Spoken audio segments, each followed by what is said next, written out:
Over the next few days, we're going to take you through a complete rehearsal arc with Miss Jada for Black Swan Variation.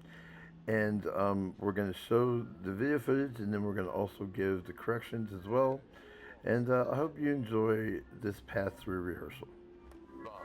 Push down really hard. Good, not bad, not bad. A little sluggish, right? Did you feel it? It was like almost like going through molasses a little bit, right? Snap your head, get your head going a little bit stronger. Really push down. Sometimes I saw the leg relax a little bit before you come down. Be careful of that. Make sure you're initiating all at the same time. It's not one part of the leg, then the other part of the leg, right?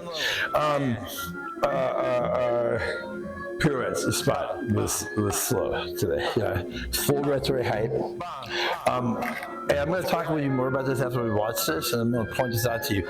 When you move, I really want you to move and initiate from the torso, because what's happening is sometimes you go here and then you go here, and so it's a little disconnected, right? It's not the whole body moving into the weight.